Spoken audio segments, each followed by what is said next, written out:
Hello and welcome, ladies and gentlemen. Uh, Thank you for staying tuned to ETBFSI Converge. Moving ahead, I have another uh, very remarkable fireside chat where we are going to talk about the virtual communications and the way the financial institutions are adopting virtual communications and the new way of communications in this particular session. So, the topic of this particular session is revolutionizing the operations of financial institutions. And I have Mr. Harry Moseley, the global CIO of Zoom. Harry, glad to have you. Yeah, Amol, it's great to be here with you again, and I'm glad India is recovering. Thank you so much, Harry. And let's hope, I think it looks like we are already out of the woods, but I think still we are taking a lot of precautions, and I think the Absolutely. numbers are Yeah, very less. Let's hope there is no third wave at all. yeah, Uh, absolutely. Maintain those precautions, maintain the right. protocols. Absolutely. All right, Harry. Thank you so much. Let me take your perspective specifically on the virtual communications. I think Zoom has been an integral part, like last time also said this, all the communications, specifically in the businesses, and not just businesses, but the school, academics, and everywhere, Zoom has been there and, building a strong communications. Moving ahead, I would like to understand from you, how are you taking your communication journey ahead with the financial institutions? And how are you actually helping financial institutions in way of communication so that they can serve their customers in a far more meaningful manner, Harry? So first off, it's like when Zoom was founded, when Eric Yuan founded Zoom 10 years ago. He founded it on many principles, but also on a basis that video was the new voice. And in financial services, this has now sort of taken a real strong foothold, whether you're in wealth management or investment banking, commercial banking, etc. People really understand the connectivity of seeing somebody reading those nonverbal cues. We have, as an example, one of the world's largest wealth managers in the world, and they are seeing sort of 5 times the number of client interactions per day because of the ability to be able to connect in a virtual environment. The other point is that people also now understand how to use a video communications platform like Zoom, because they're using it, from a social perspective as well as a professional perspective. And what we're also seeing in the financial services industry is that there's a pivot going on. In the past, it was lead with in-person and augment occasionally with video. Now it's lead with a virtual environment and augment with in-person. So we've got that going on. Then there's lots of sort of enhancements that we're making to the platform, like our smart gallery, so that people feel much more part of the meeting, where we stream people who are in the conference room out to the remote participants. So we feel that there's a lot going on in this area. Okay, so how do you see then finance companies, shaping up their operation, customer, employee engagement in 2022, going Yeah, ahead, specifically in the virtual communications direction? that's a great question, Amol. It's like, sort of in the past we had like call centers where people would call in, but now that video is the new voice. It's a video first world. We're introducing our video engagement center.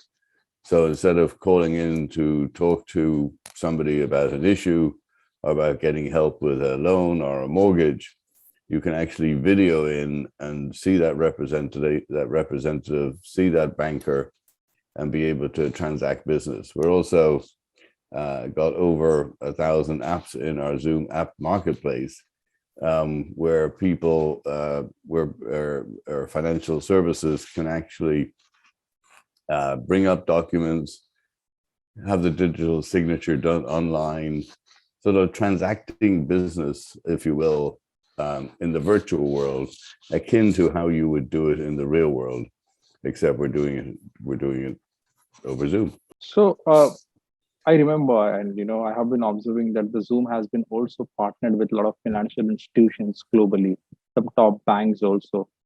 Those banks, financial institutions are also kind of, if I'm not wrong, embedded Zoom applications in their mobile app. Could you tell us, I mean, maybe could you explain us how is it working? How is it actually benefiting the customers of the banks, and how the banks are actually taking a lot of benefit out of it? Absolutely. So we're so we have our what we call our video SDK. So these are the components of the Zoom app. So it's video, it's the audio, it's content sharing, it's recording, it's got chat, etc. You can, with our video SDK, take components of the Zoom app and embed that into your proprietary solution. The big benefit you get from that as a financial institution, is that it's a seamless and frictionless experience for your clients. So they don't have to like click on this and then have to share content, etc. It's all sort of part of the same functionality, if you will. And so I can sort of go on my mobile device and bring up my banking app and connect with my banker, connect with my financial advisor, and then they can share content. And I'm not sort of, it's emulating the sort of the real life experience of when I walk into the bank. Okay. Would you also share some case studies, if you don't mind, or clarify more in terms of the benefits that the banks are having? Banks are actually seeing, great uptake in the customer service, customer experience. Absolutely, it's like this clearly enhances client retention. It's easier to lose a client than to win a client, and so maintaining the client relationship enhances their experience. And whether it's a client experience or an employee experience, if you have a good experience, the likelihood of you moving from one financial institution to another is fairly small. So it's great from a client retention. So that's one big benefit. The second big benefit is the fact that as a banker, as a wealth manager, as an employee of the financial institution, you think about the scale. You think about the ability to handle more clients. You think about sort of the population of clients, the ratio of clients to bankers.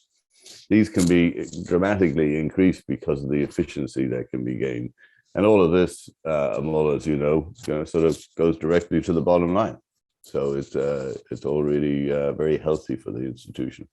Okay. Apart from a typical what you can say, like you said, video is a new voice. Apart from a typical call center kind of a customer service that the banks or the financial institutions provides to their customers, what else can the video communication can do with the financial institutions?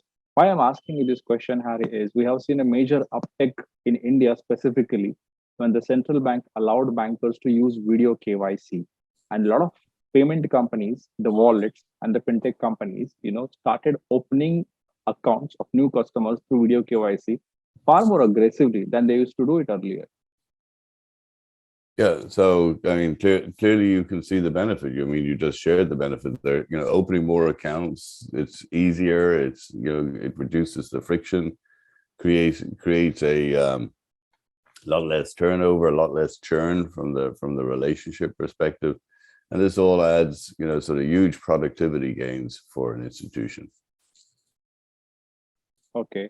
So, but till now, for the customer service, most of the financial institutions and even the otherwise, even non-financial companies also, like telecom companies or something, are far more actively using chatbots or, the voice assisted services.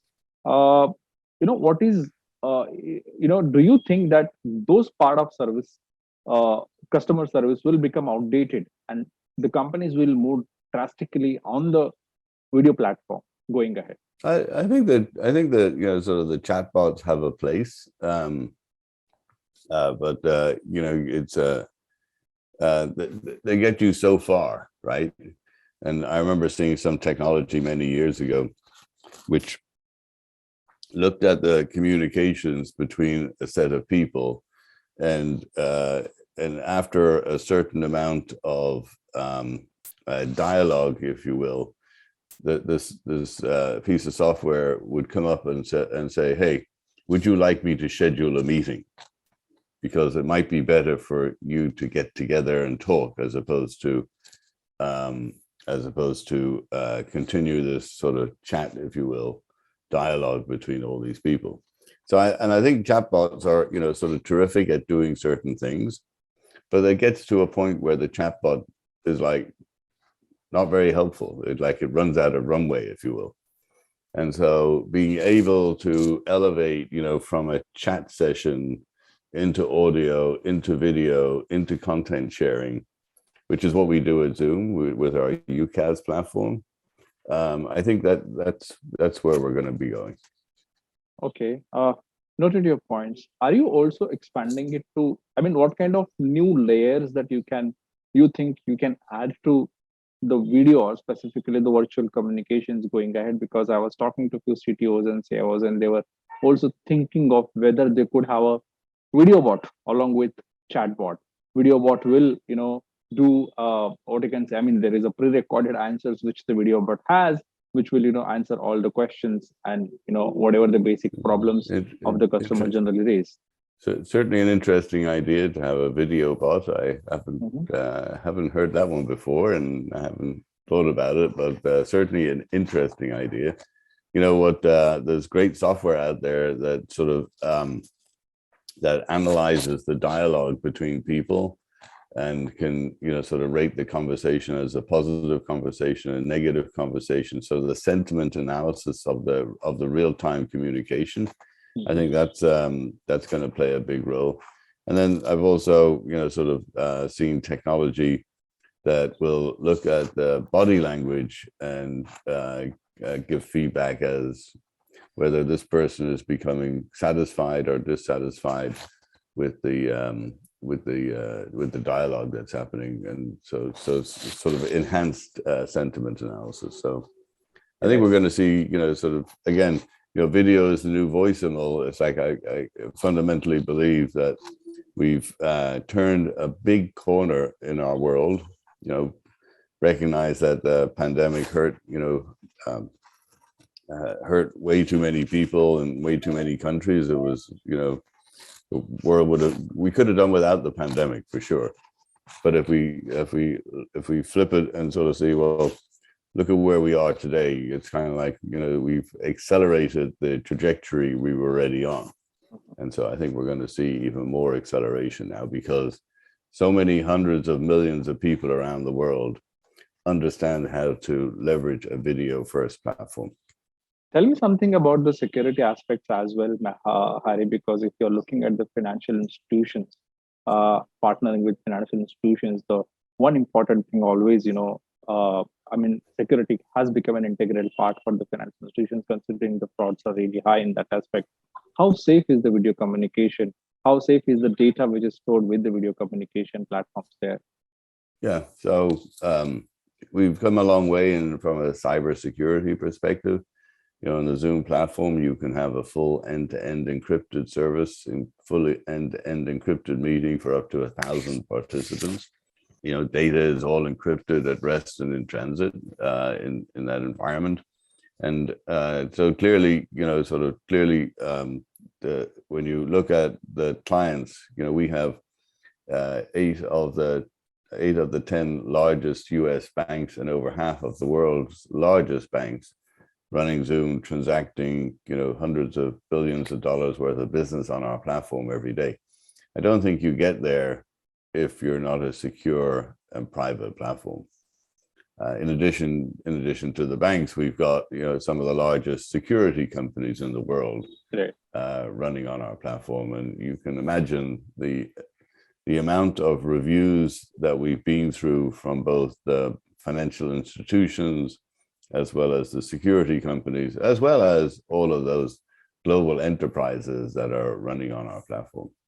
Okay, noted your point, Hari, and that comes to my last question. The theme of this event, Hari, is hyper-personalization. Why hyper-personalization is because we believe now in 2021, 2022, BFSI companies are focusing more on giving a personalized service to the customers. The BFSI companies are crafting apps because they believe that the millennials and young generation are so used to apps. So my question to you is, considering, whole BFSI ecosystem is heading towards app model, what is it that finance companies can do going ahead and strengthen their customer experience, hyper personalization services, maybe in 2022, 2023 going ahead, because that's the era when the banks, the financial institutions will have to craft everything according to the customer's need, and there the communication will be the major key. I think that's absolutely the right direction in terms of enhancing the client experience, retaining the client. It's there's two big factors at play today.